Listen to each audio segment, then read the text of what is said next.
It's time for Dad to go to parent-teacher conferences. Oh boy!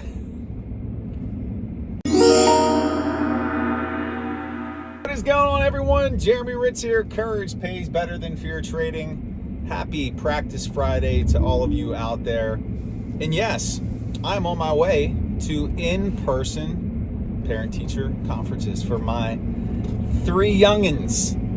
And you have the option where you could do Zoom, but I have battle scars from back when I was principal and the time that I was online. We actually used Microsoft Teams back then. And, I'm in front of a computer for most of the time for trading.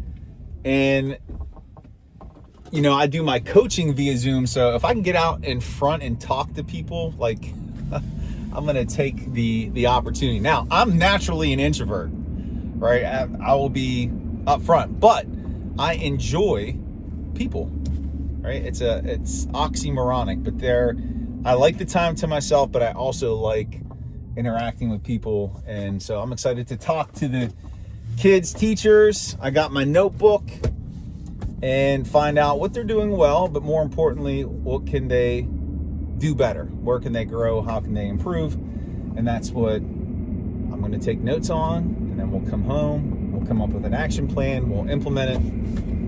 We'll make it happen. And we got to talk markets, right? So, where do we start? We had the Powell presser yesterday, and he basically said that with what's happening with the war, U.S. versus Iran, that there's no way of knowing for certain what that impact is going to be on inflation. And obviously the thing that I keep talking about is the duration of the conflict is what matters most.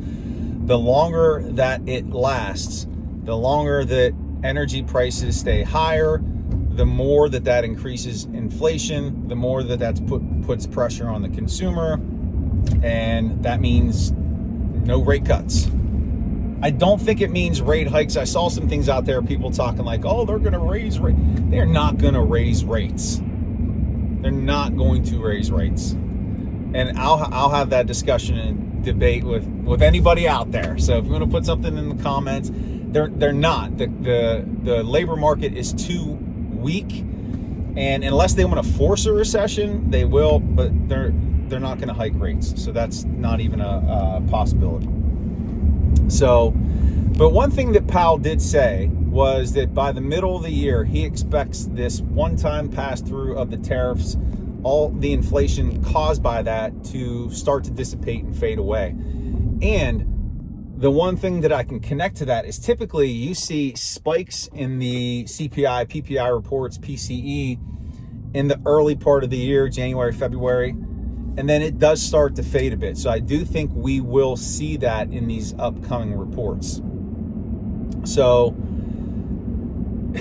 it's all about the war right now. And we were talking too, before this all happened, that the market needs a reason to sell down. It needs something that it could point to and be like, all right, here's the narrative. Here's why. Well, it's here. It's here.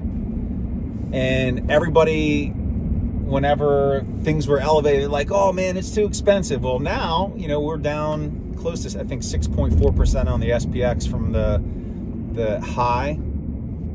Now that it is, everybody's like, oh my gosh, right? And is panicking and afraid. And there could be more room to the downside. I put a video out earlier today about the last few corrections that we've had, and their durations. Make sure you check that out. The durations being anywhere from 20 days to 3 months. And your typical correction is 10%, but it can go as high as 20%. And it looks like if we're to follow those parameters of these last few corrections that we had, that would take us through to April 30th. So, but here's the thing. Money makes this world go round, and it's money that makes decisions, ladies and gentlemen. And if this war starts to cost lots and lots of money, if oil prices continue to go up, if inflation continues to go up, and I just said that we're not going to have rate hikes, but if those discussions or if that starts even being talked about in the public, there's going to be so much pressure. And it's all well and good to talk a hard line about what someone is and is not going to do, but at the end of the line, it's about money. And if this is too much of a negative impact or pressure on the economy and on the market, you watch how fast this war ends. Watch. Because it's all about the dollar bill. It is. So we will see. We will see what happens here. The more important thing, and this goes without saying, is just peace. We don't want a World War III. We don't want detonation of nuclear warheads. And then what does it matter at that point? It's just annihilation for everybody. It's stupid. But it's kind of where we are right now. What was interesting today about the market close is we did see a little bit of a pop where the market was down. I think the lowest that it got was 60 some points. We're down below the 200 simple day moving average. And there was a report that came out that a group of countries, and I don't remember them off the top of my head, said that they would assist in helping oil move in and out of the Strait of Hormuz. Dad, did I say that right? So that we saw a little bit of pop in the market from that. It was a little bit of relief. So here's the thing. And do this thought experiment for yourself. If you could invest in a technology that is growing, expanding, and developing and has not yet achieved its final form, and we don't know what its ultimate end goal is, or you can invest in something that's been around for ages, oil, where are you going to put your money?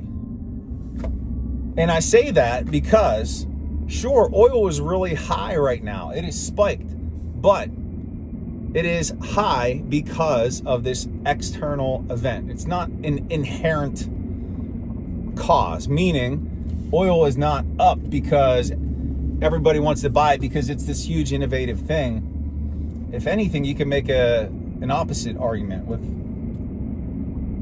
alternative fuels. Now, that's way down the road. But I'm saying this to keep this in mind. This spike in oil is not permanent. It is temporary. It's just a matter of time until all this gets cleared out. And it's coming back to what I've said so many times. How the hell did we get from parent-teacher conferences to this?